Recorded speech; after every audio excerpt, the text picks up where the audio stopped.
ఇప్పుడు నేను చెప్పబోయే టాపిక్ ఏంటంటే మీకు ఇతర మూలాల నుండి ఆదాయం ఆ ఇన్కమ్ ట్యాక్స్లో ఇతర మూలాల నుండి ఆదాయం నుండి ఓ లెక్క వస్తుందండి. ఇతర వనరుల నుండి ఆదాయం శీర్షిక కింద పన్ను గురే ఆదాయాలు ఆ లెక్క ఇస్తాడు. ఇవన్నీ వరుసగా వేసి కూడేసిన మీకు ఈ తక్కువ టైంలో అంటే కరోనా టైంలో మీకు ఇవన్నీ ఏంటి ఇతర వనరుల నుండి ఆదాయం ఇవన్నీ వింటే ఇతర వనరుల నుండి ఆదాయాలు ఇవన్నీ వరుసగా వేయచ్చు. ఏ తగ్గింపులు ఏంటన్నది మీరు చూసుకోవచ్చు అనమాట అండి. అయితే ఇక్కడ ఇతర వనరుల నుండి ఆదాయం శీర్షిక కింద పన్ను గురే ఆదాయాలు కనుక్కోండి. ఒకటి భారతదేశానికి వెలుపల గల వ్యవసాయ ఆదాయం, అంటే విదేశాల్లో ఆర్జించిన వ్యవసాయ ఆదాయం ఏమవుతుందంటే ఇతర మూలాల నుండి ఆదాయం అవుతుంది. అదే భారతదేశంలో వ్యవసాయ ఆదాయం అయితే పన్ను గురి కాదండి. భారతదేశంలో వ్యవసాయ ఆదాయానికి పన్ను లేదు కాబట్టి ఇతర దేశాల్లో పాకిస్తాన్లో వ్యవసాయం నుండి ఆదాయం, బర్మాలో వ్యవసాయం నుండి ఆదాయం, ఇలాగ ఇతర దేశాల్లో వ్యవసాయం నుండి ఆదాయం అయితే అది ఇతర మూలాల నుండి ఆదాయం.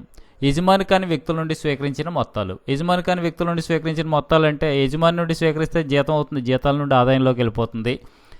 కానీ ఇక్కడ యజమాని కాని వ్యక్తుల నుండి అంటే ఏదైనా లెక్చర్లు ఇచ్చినందుకు కానీ వీటి వల్ల వచ్చినటువంటి ఆదాయాన్ని మనం ఏమంటామంటే పరీక్షాధికారిగా కానివ్వండి, ఇలాంటి వచ్చినటువంటి ఆదాయం యజమాని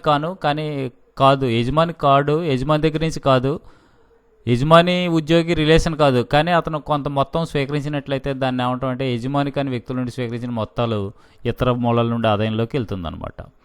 ఇతర విశ్వవిద్యాలయాలు విద్యాసంస్థల నుండి పొందిన పారితోషికం. విశ్వవిద్యాలయాల్లో కానీ విద్యాసంస్థలు కానీ పార్ట్ టైం క్లాసులు చెప్పినందుకు పరీక్షాధికారిగా వెళ్ళినందుకు కానీ వచ్చేటువంటి ఆదాయం కూడా ఇతర మూలాల నుండి ఆదాయం అవుతుంది. ఇది కూడా కలిపేస్తారు. పార్లమెంటు సభ్యుడు లేదా శాసనసభ్యుడు స్వీకరించిన జీతం. పార్లమెంటు సభ్యుడు శాసనసభ్యుడు ఇచ్చాడు అనుకోండి, వాళ్ళకు వచ్చేటువంటి జీతం కూడా ఇతర మూలాల నుండి ఆదాయం అవుతుందన్నమాట. మరణించిన ఉద్యోగ కుటుంబ సభ్యులు పొందే పెన్షన్. మరణించిన ఉద్యోగ కుటుంబ సభ్యులకి పెన్షన్ వచ్చిందనుకోండి, అది కూడా ఇతర మూలాల నుండి ఆదాయంలోకి వెళ్తుందన్నమాట అండి.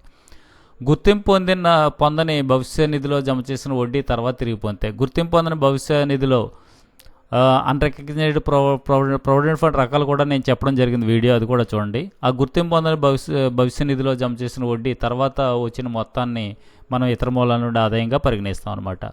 అద్దెకు తీసుకున్న గృహం లేదా ఖాళీ స్థలం తిరిగి అద్దెకి ఇవ్వడం ద్వారా వచ్చిన అద్దె. అద్దెకు తీసుకున్న గృహం మళ్ళీ తిరిగి అద్దెకిస్తే అది ఏమవుతుందంటే ఇతర మూలాల నుండి ఆదాయం అవుతుంది. అద్దెకు తీసుకున్న గృహం అద్దెకిస్తేనేమో గృహాసు నుండి ఆదాయం, అద్దెకు తీసుకున్న అద్దెను మళ్ళీ అద్దెకిస్తే అది ఇతర మూలాల నుండి ఆదాయం అవుతుంది. అలాగే ఖాళీ స్థలం అద్దెకు తీసుకుని వేరొకరికి అద్దెకిచ్చామనుకోండి, అది కూడా ఇతర మూలాల నుండి ఆదాయం అవుతుంది అనమాట. పాఠ్య పుస్తకాలు రాసినందుకు రాయల్టీ. పాఠ్య పుస్తకాలు రాస్తాడు, పుస్తకానికి ₹1 వస్తుంది, దాన్ని రాయల్టీ అంటారనమాట. ఇది కూడా ఇతర మూలాల నుండి ఆదాయం అవుతుంది, రాయల్టీ కూడా. ఎల్ఐసి, పోస్ట్ ఆఫీస్ మరియు చిట్ ఫండ్లకు ఏజెంట్గా వ్యవహరించినందుకు వచ్చిన కమిషన్. ఎల్ఐసిలో కానీ పోస్ట్ ఆఫీస్లో కానీ చిట్ ఫండ్లో కానీ ఏజెంట్గా వ్యవహరించే కమిషను. దీనిలో 1/3 లేదా 20,000 ఏది తక్కువ అయితే దానికి మినహాయింపు వస్తుంది. ఏజెంట్ కమిషన్ అని ఇచ్చాడు అనుకోండి, ఏజెంట్ కమిషన్ అని ఇచ్చినప్పుడు 60,000 ఇచ్చాడు అనుకోండి, 60,000లో 1/3 అంటే ఎంత? 20,000. 20,000 తీసేస్తాం. అదే 30,000 ఇచ్చాడు అనుకోండి, 1/3 అంటే ఎంత? 10,000. 1/3 అంటే 10,000. ఏది తక్కువ ఉంది? 10,000 తక్కువ ఉంది కాబట్టి 10,000 తీసి 20,000 పన్ను గురవుతుంది అనమాట. 20,000 తీయకూడదండి. ₹1,00,000 వచ్చిందనుకోండి, 90,000 వచ్చిందనుకోండి, 90,000లో 1/3 ఎంత? 30,000. అప్పుడు ఎంత తగ్గించాలి? 20,000 తగ్గించాలి. 20,000 ఉంటే 20,000, దానికంటే తక్కువ ఉంటే తక్కువ. ఏది తక్కువ అయితే తక్కువ. అంటే ఒక ఎల్ఐసి ఏజెంట్ 90,000 సంపాదించాడు అనుకోండి, అందులో 1/3 30,000, కానీ ఎంత తగ్గించాలి మనం? 20,000 తగ్గించాలి. ఎల్ఐసి ఏజెంట్ 30,000 సంపాదించాడు, 1/3 10,000.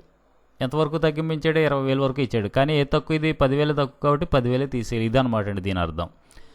సమావేశాలకు హాజరైనందుకు స్వీకరించిన ఫీజు లేదా డైరెక్టర్ ఫీజు. అంటే కంపెనీ డైరెక్టర్లు ఉంటారు, డైరెక్టర్లు సమావేశానికి వెళ్ళినందుకు వాళ్ళు కొంత ఫీజు చెల్లిస్తారు. ఈ ఫీజు కూడా ఇతర మూలాల నుండి ఆదాయం అవుతుందన్నమాట. పాత్రికేయ వృత్తిలో లేనివారు పత్రికల్లో రాసే వ్యాసాలకు పొందే ప్రతిఫలం. పత్రికల్లో కొంతమంది వ్యాసాలు రాస్తూ ఉంటారు. ఇప్పుడు చూడండి, ఛానల్స్లోనూ వాటిల్లోనూ ఇప్పుడు ప్రొఫెసర్ నాగేశ్వరరావు గారు కానీ ఇలాంటి వాళ్ళు అందరూ కూడా వ్యాసాలు అవి రాస్తూ ఉంటారు. రాసినందుకు కొంత ప్రతిఫలం ఇస్తారనమాట. అంటే అతను అందులో ఉద్యోగి కాదు, కానీ వ్యాసాలు రాసినందుకు వాళ్ళకి కొంత ప్రతిఫలం ఇస్తారనమాట. టీవీలో మాట్లాడినందుకు దీనికి కొంత ప్రతిఫలం ఇస్తారు. ఆ ప్రతిఫలం కూడా మనకి ఇతర మూలాల నుండి ఆదాయం అవుతుందన్నమాట అండి. తర్వాత లెక్చర్లు ఇచ్చినందుకు, ఉపన్యాసములు ఇచ్చినందుకు పొందే ప్రతిఫలం మనకి పన్నుకు గురవుతుందండి. ఇతర మూలాల నుండి ఆదాయం అంటే మనకి ఇతర మూలాల నుండి ఆదాయం అంటే మనకి 5 హెడ్లు ఉన్నాయండి. 1 జీతాల నుండి ఆదాయం, 2 గృహస్థు నుండి ఆదాయం, 3 వ్యాపారం లేదా వృత్తి నుండి ఆదాయం, 4 మూలధన లాభాలు. ఈ నాలుగిట్లోకి రానివి ఎందులోకి వెళ్తాయంటే ఇతర మూలాల నుండి ఆదాయంలోకి వెళ్తాయి అన్నమాట. డివిడెండ్లు చూసినప్పుడు మీరు గుర్తుపెట్టుకోవాల్సింది ఏంటంటే భారతీయ కంపెనీ డివిడెండ్లు పన్నుకు గురి కావండి. భారతీయ కంపెనీ డివిడెండ్లు, టాటా కంపెనీ డివిడెండ్లు, రిలయన్స్ కంపెనీ డివిడెండ్లు ఇచ్చాడు అనుకోండి, అది పన్ను గురి కాదు. విదేశీ కంపెనీ డివిడెండ్లు పన్ను గురి అవుతాయి. యూటీఐ మ్యూచువల్ ఫండ్స్, సహకార సంస్థలు ప్రకటించిన డివిడెండ్లు పన్ను గురి అవుతాయి. సహకార కోఆపరేటివ్ సొసైటీ డివిడెండ్ పన్ను గురి అవుతుంది. తర్వాత ఆధిక్య వాటాదారులకు కేటాయించిన బోనస్ వాటాలు డివిడెండ్గా గుర్తించబడి వాటి మార్కెట్ విలువ పన్నుకు గురి అగును.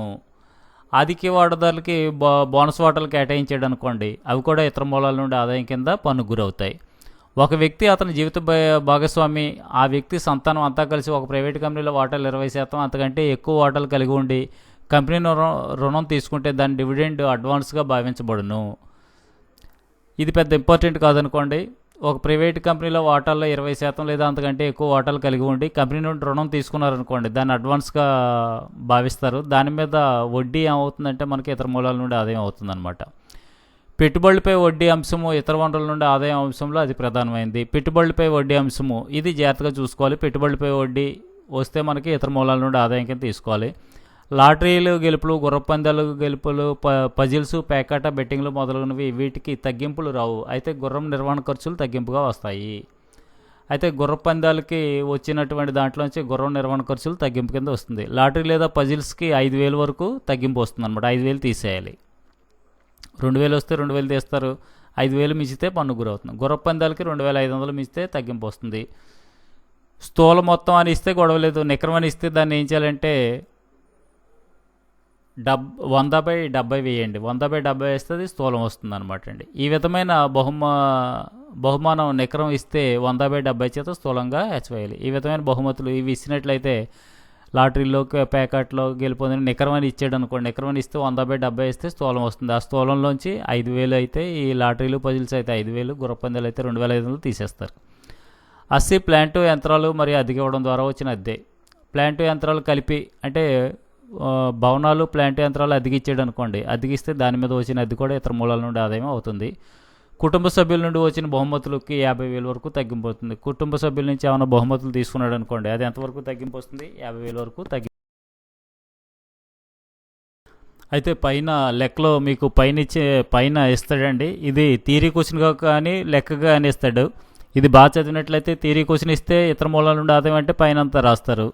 అయితే పైన ఆదాయాలు కనపడినప్పుడు ఏం చేస్తారంటే అవన్నీ కలిపేస్తే మనకి కొన్ని తగ్గింపులు ఇస్తారండి. ఇతర వనరుల నుండి ఆదాయం నుండి తగ్గింపులు. ఇతర వనరుల నుండి ఆదాయం నుండి తగ్గింపులు ఏమేంటి? వడ్డీ వసూలు చేయడానికి ఆయన కమిషను, దాని మీద పెట్టుబడులపై వడ్డీకి, పెట్టుబడులు కొనడానికి ఏమైనా అప్పు చేసాడు అనుకోండి, అప్పు మీద వడ్డీ కూడా తగ్గింపు లభిస్తుంది. ఇక్కడ చెప్పలేదు. వడ్డీ వసూలు చేయడానికి అయ్యే కమిషను, అదేవిధంగా దాని మీద పెట్టుబడులు పెట్టడానికి తీసుకున్న అప్పుపై వడ్డీ కూడా తగ్గింపు లభిస్తుంది. పెట్టుబడులు కొనడానికి అప్పు తీసుకున్నట్లయితే అప్పుపై వడ్డీకి తగ్గింపు లభిస్తుంది. కింద చెప్పాం. కుటుంబ పెన్షన్ 33, 1/3 లేదా 15,000 నెలకు ఏ తక్కువ అయితే తగ్గింపుగా ఇస్తారు. కుటుంబ పెన్షన్ ఇతర మూలాల నుండి ఆదాయం కదండి, దాంట్లోంచి 1/3 వంతు కానీ లేదా 15,000 కానీ ఏ తక్కువ అయితే అది తగ్గింపు ఇస్తారనమాట. అతని పెన్షన్ 30,000 అనుకోండి, 30,000 అంటే 1/3 వంతు అంటే 10,000 తగ్గింపు ఇస్తారు. ఇంక 20,000 పన్నుకు గురి అవుతుంది. అదే ₹1,00,000 అనుకోండి, ₹1,00,000 అంటే 33,000 అయింది, కానీ 15,000 తగ్గింపిస్తారు. ఈ విధంగా అనమాట. అద్దెకిచ్చిన ఆస్తులపై బీమా, తరుగుదల, మరమ్మతులు, భూమి అద్దె తగ్గింపుగా అనుమతిస్తారు. అద్దెకిచ్చిన ఆస్తులు ఉన్నాయి, ప్లాంట్ యంత్రాలు అద్దెకిచ్చాడు అనుకోండి, దాని మీద తరుగుదల, మరమ్మతులు, బీమా తగ్గింపు లభిస్తుంది. Thank you very much for watching my videos. Please subscribe and share to your friends.